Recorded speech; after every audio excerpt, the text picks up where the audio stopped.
Eu era o tipo de homem que gostava de controlar tudo. Tinha horário para acordar, rotina de academia às 6 da manhã, reuniões pontuais, metas BTs, bônus no fim do ano, viagens planejadas com meses de antecedência e um casamento que, aos olhos de todos, parecia estável. Aos 40, eu era o reflexo do que a sociedade chama de homem bem-sucedido. Vestia terno sob medida, dirigia um carro que poucos podiam comprar e, para completar o retrato, morava num apartamento de alto padrão com vista para o parque da cidade. Eu realmente acreditava que tinha vencido o jogo, mas o que ninguém te conta é que às vezes a vida não pede licença para mudar tudo. Ela simplesmente vira a mesa e derruba todas as peças. Foi numa noite comum de terça-feira. Saí mais tarde do trabalho, exausto, pensando em tudo que tinha que entregar no dia seguinte. A chuva fina e insistente fazia o asfalto brilhar. Lembra? Da curva, do farol alto vindo na contramão. E silêncio. Depois, só o som do vidro quebrado, o gosto de sangue na boca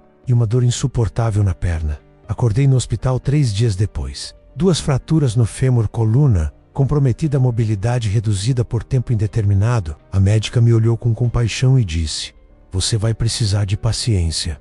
A recuperação será lenta." Talvez, não sei, o que doeu mais. A notícia ou o olhar da minha esposa, parado, sem emoção, como se já estivesse em outro lugar. Ela ficou ali, por alguns dias. Depois, começou a se afastar, primeiro fisicamente, depois emocionalmente, até que não voltou mais durante meses. Minha vida se resumiu a fisioterapia, morfina e contas atrasadas. A empresa não pôde me manter. Fui desligado com um pacote de indenização que mal cobriu os primeiros meses de tratamento. O plano de saúde caiu, as economias evaporaram. O apartamento foi colocado à venda. O carro, leiloado, amigos sumiram. A lista de contatos se tornou... O telefone só tocava com números de cobrança. Não demorou para a depressão bater a porta.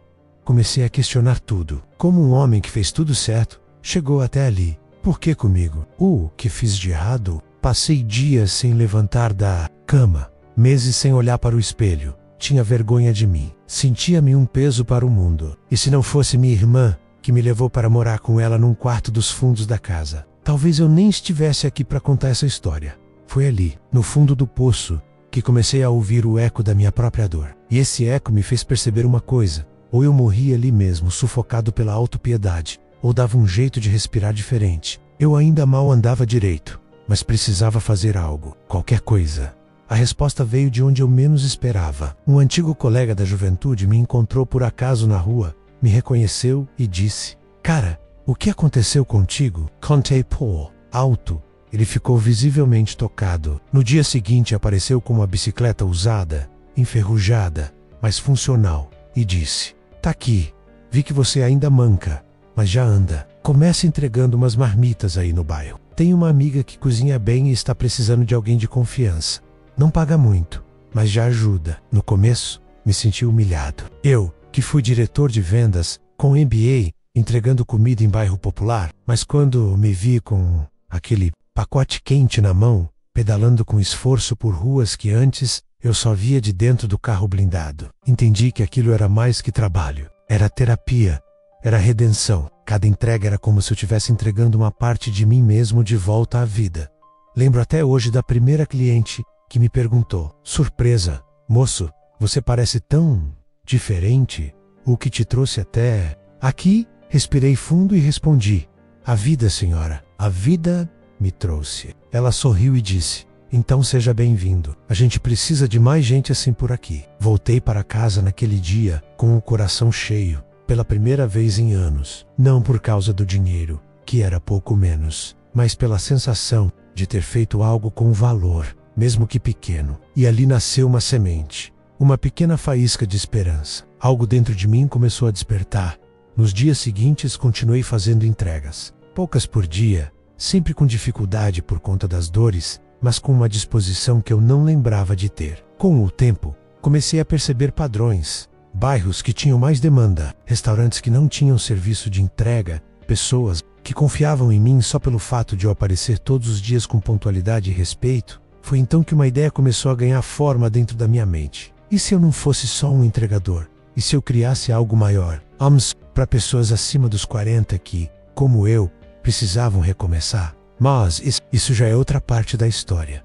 Eu não sabia nada sobre montar um negócio, ainda mais sem dinheiro, sem crédito no banco e com dores nas pernas, que me lembravam todos os dias que eu já não era o mesmo fisicamente. Mas algo dentro de mim insistia: você pode transformar isso. E foi assim, devagar, entre uma entrega e outra, que comecei a observar mais do que carregar pacotes. Observei pessoas, histórias, dificuldades e encontrei um padrão. Burritos Romans, acima dos 40, estavam perdidos, assim como os 6 motoristas de aplicativo que odiavam cada corrida. Vi homens com currículo invejável trabalhando como vigilantes ou balconistas apenas porque não conseguiram se recolocar. E o mais triste, vi vergonha nos olhos deles, a mesma que eu carreguei por meses. A vergonha de parecer inútil depois de uma certa idade, de não ser mais escolhido. Foi então que eu decidi dar um passo. Peguei meu celular velho, criei uma conta nas redes sociais e postei: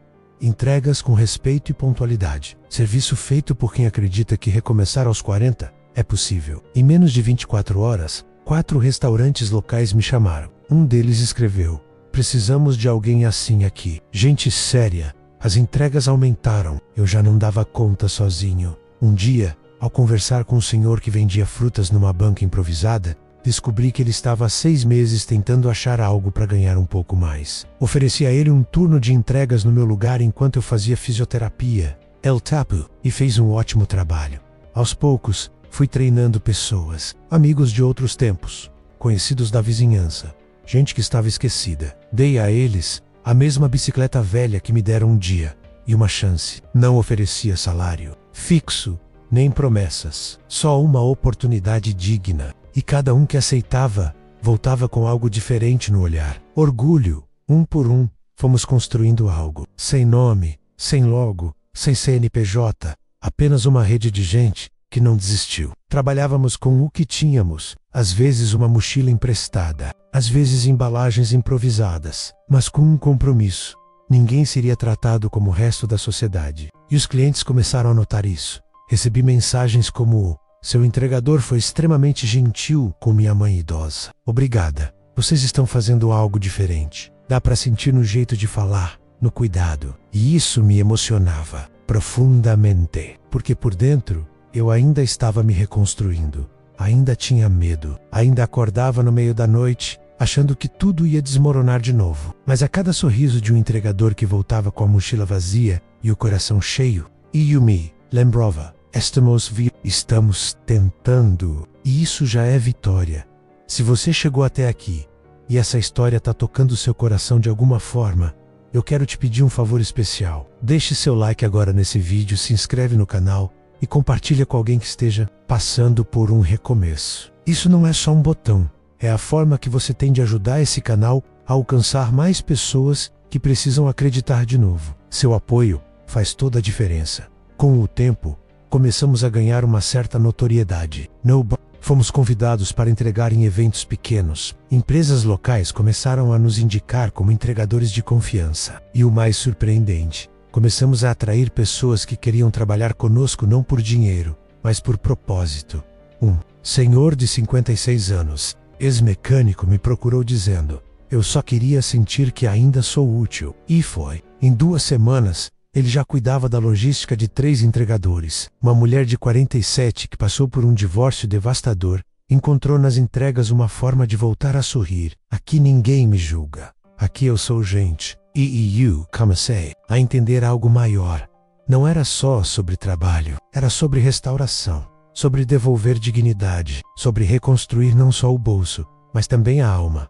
Aos poucos, fui formalizando a ideia. Busquei um contador, abri um MEI, criei uma identidade visual simples, mas com alma. Batizamos nosso projeto de recomeço em movimento, porque é exatamente isso. Cada pedalada, cada entrega, cada volta para casa cansado, é também uma volta por cima, um movimento de quem não parou. Hoje, olho para trás e vejo aquele homem caído na maca do hospital, com os olhos perdidos e o coração esmagado, e quase não o reconheço, mas não o rejeito, porque foi ali, no momento mais escuro, que começou a nascer a luz.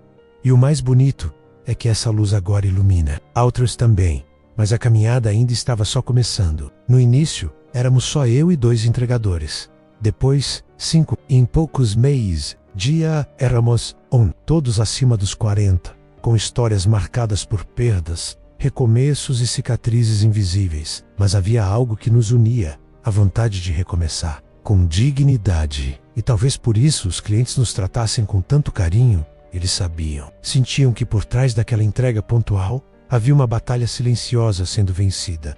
Com a demanda crescendo, vieram os desafios que eu nunca tinha imaginado enfrentar. Cuidar de uma equipe com realidades tão diferentes exigia mais que organização, exigia empatia. Alguns tinham problemas de saúde, outros lutavam contra vícios antigos. Alguns ainda estavam tentando reconstruir laços com os filhos. Não era só logística menos, era gente. E eu me vi de repente sendo muito mais que um gestor de entregas. Eu era confidente, conselheiro, às vezes ouvinte silencioso. Dias em que alguém chegava mais tarde, cabisbaixo, e antes de cobrar pontualidade eu perguntava: tá tudo bem? Porque aprende que, quando alguém sobrevive a um tombo grande, o que ela mais precisa não é cobrança, é acolhimento. Comecei a organizar pequenos encontros semanais no quintal da casa da minha irmã. Reuniões simples, com café e pão com manteiga. Falávamos das entregas, sim, mas falávamos mais de vida. Um contava como conseguiu pagar a pensão do filho, pela primeira vez em meses. Outro dizia que conseguiu sair dos remédios para dormir. E havia sorrisos, muitos sorrisos.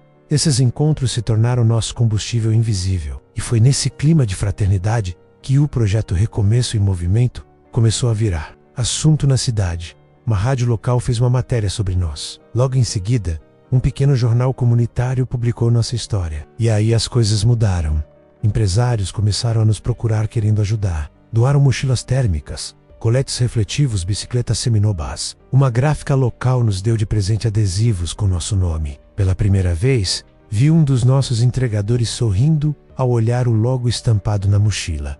Agora, parecemos profissionais de verdade. E éramos profissionais, mas com alma. Cada entrega era feita com cuidado, cada cliente era tratado como prioridade, e cada feedback era discutido nos encontros. Aquele projeto improvisado, nascido da dor, estava virando um modelo. Algo que, sem eu perceber, estava inspirando outras pessoas a acreditar novamente. Mas nem tudo foram flores. Com o crescimento, vieram responsabilidades que me tiravam o sono. A parte burocrática começou a pesar. Faltava conhecimento para lidar com impostos, contratos, gerenciamento financeiro. Um pequeno erro na emissão de notas quase nos fez perder um contrato importante. Eu me vi, mais uma vez, no meio de um turbilhão. Não sabia se estava pronto para aquilo.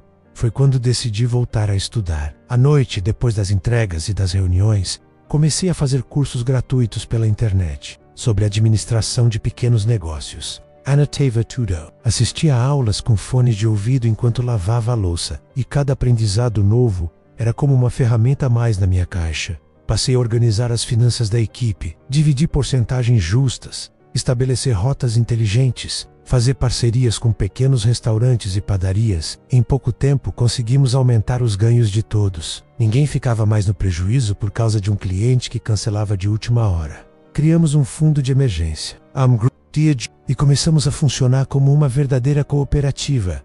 Eu me emocionava ao ver homens que estavam perdidos, agora fazendo planos, falando em abrir uma MEI, em juntar dinheiro para comprar sua própria bicicleta elétrica, em alugar um cantinho, só deles. Aquilo não era mais sobre entregas, era sobre libertação.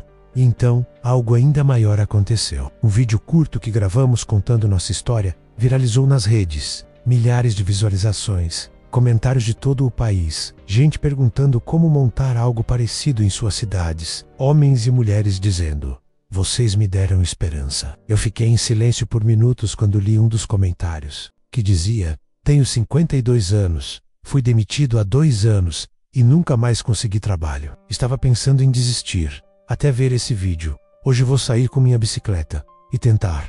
Obrigado." Foi nesse momento que eu entendi que o Cumeco, como uma bicicleta velha e uma marmita, era agora uma missão. Eu precisava continuar, não só por mim ou pelos que já estavam comigo, mas por todos aqueles que estavam perdidos, à margem, esperando alguém dizer: "Você ainda tem valor." Comecei a escrever um pequeno manual com tudo que aprendi. De forma simples, passo a passos sem termos técnicos. Um guia prático para quem quisesse montar sua própria rede de recomeço na sua cidade. Day ou Known, do entregar, é recomeçar. E compartilhei gratuitamente. A resposta foi avassaladora. Gente de norte a sul escrevendo, agradecendo, começando, pedindo orientação. E eu, que achava que minha história tinha acabado naquele acidente, estava agora plantando sementes por todo o país.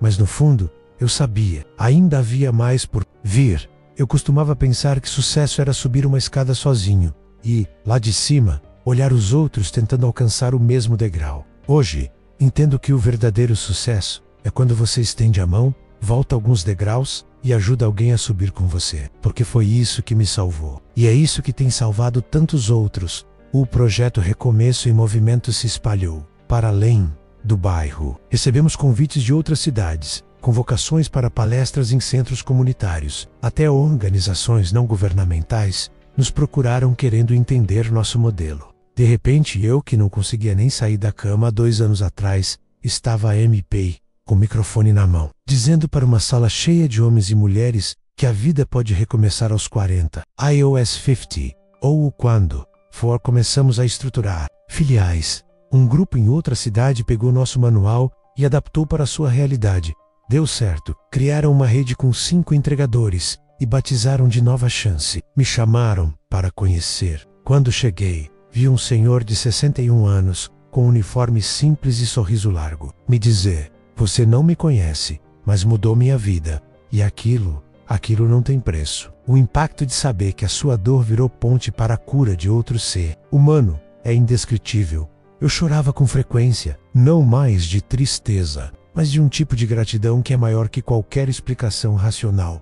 Um dia, sentei com minha irmã e agradeci por não ter me abandonado. Disse a ela: "Você foi a única que acreditou, quando ninguém mais acreditava." Ela sorriu e respondeu: "Eu só te lembrei de quem você sempre foi." E naquele momento, eu entendi que o recomeço também passa por quem está ao nosso redor, pelas mãos estendidas no meio do naufrágio. Com o tempo, consegui alugar meu próprio. Pequeno, simples, mas só meu. Decorei com quadros que me lembram de onde vim. Um deles diz: "Ainda não acabou." E esse é meu lema. Porca vida, por mais dura que seja, não acaba no tropeço. Às vezes, é ali que ela realmente começa. Recebemos apoio de empresas que passaram a nos doar bicicletas, capacetes, até acesso gratuito a exames de saúde para os membros da rede. Criamos um fundo solidário para cobrir despesas de quem adoecia ou precisava cuidar de um familiar. E começamos a incluir também mulheres que passaram dos 40 e foram deixadas de lado pelo mercado. A entrega deixou de ser apenas logística, virou transformação. Hoje, com quase 50 anos, sou mais leve que quando tinha 30. E não falo do corpo, falo da alma. Encontrei propósito, reencontrei fé, aprende a perdoar e descobri que não existe idade certa para florescer de novo. As cicatrizes ainda estão aqui, mas agora são minhas medalhas. Cada uma me lembra de que sobrevivi ao que parecia impossível. Um dos momentos mais marcantes foi quando meu filho, que havia se afastado por anos, me ligou depois de ver uma reportagem sobre mim. Ele disse: "Pai, eu me orgulho de você." Coral Teva. Nos encontramos dias depois, tomamos café, conversamos sobre a vida. E no fim, ele me abraçou. Um abraço silencioso, cheio de coisas que não precisam ser ditas. Foi ali que percebi: o que eu reconstruí fora também começou a curar. O que estava quebrado por dentro. Hoje, quando pedalo pelas ruas, vejo lugares que antes me causavam dor com outros olhos. Lembro de cada esquina onde entreguei uma marmita, com um coração apertado. De cada cliente que me tratou com respeito mesmo sem saber da minha história. E principalmente, lembro de mim mesmo, do homem que achava que tudo havia terminado, e que hoje lidera uma revolução silenciosa de recomeços. E se você chegou até aqui, eu quero te fazer um convite. Sim, você que está aí do outro lado da tela, talvez passando por um momento difícil, talvez sentindo que já passou da hora, que ninguém vai te dar uma nova chance. Eu estou aqui para te dizer, essa chance não vem de fora. Ela começa dentro, com um passo, com uma decisão e com fé. Se essa história te tocou de alguma forma, comenta aqui embaixo. Eu vou recomeçar. Vamos criar um espaço de apoio, onde ninguém se sinta sozinho. E se você quiser ajudar esse canal a continuar contando histórias reais como essa, você pode fazer isso de 2 formas simples e poderosas. deixe o seu like e se inscreva. E, se puder e quiser, clique no botão super obrigado logo abaixo do vídeo. Essa contribuição nos ajuda a continuar inspirando vidas que pensam em desistir todos os dias. Cada apoio conta, e cada vida transformada vale mais do que 1000 visualizações. Porque no fim das contas, recomeçar não é sobre voltar ao que você era, é sobre descobrir quem você ainda pode ser. E acredite, a sua melhor versão ainda está esperando por você. Basta dar o primeiro passo.